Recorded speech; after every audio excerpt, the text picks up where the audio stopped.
Here's your WNEM TV5 News Update.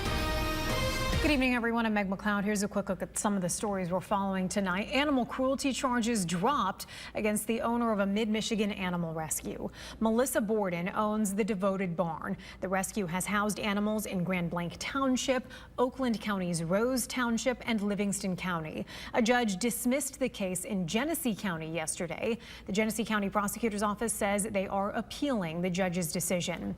A Flint man convicted in the murder of his girlfriend. 40-year-old Kevin Stubbs Jr. was found guilty of second-degree murder and 7 other felonies.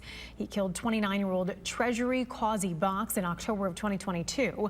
The Genesee County prosecutor says the two were arguing after she discovered Stubbs was having a secret relationship.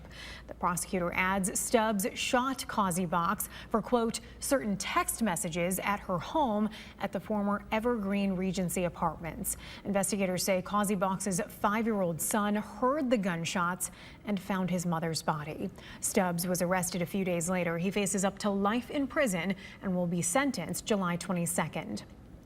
New data shows the Upper Peninsula's wolf population is stable. The latest survey from the DNR shows the population has found a balance between the availability of habitats and the number of wolves a habitat can support over time.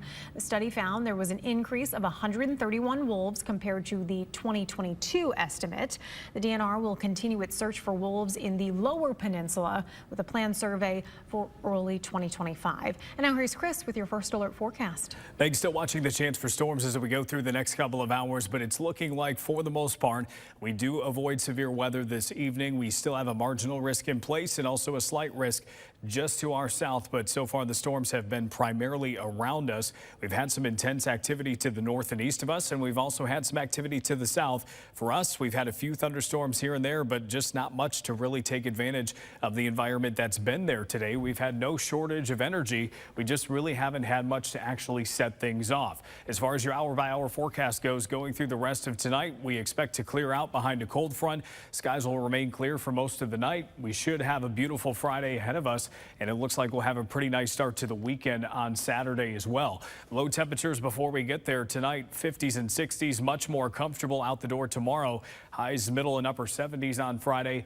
a bit cooler near the lakeshore as we head into the day tomorrow. Now, we do have a stretch of potentially excessive heat next week. It gets hot every summer, but now we're starting to get into that territory next week where heat illness starts to creep in if you're not careful. Real feel could be closer to 95 to 100. Could we see some heat advisories next week? Doesn't seem impossible. And another factor to consider is not only will it be warm and muggy during the day, but also there will be little nighttime relief. That contributes to the stress as well. So stay tuned as we get closer to next week. Our highs going into next week are mostly in the low to mid 90s, a little cooler on Wednesday. We will watch rain trends to see if we can get any sort of relief to break up some of that heat as we get closer to next week.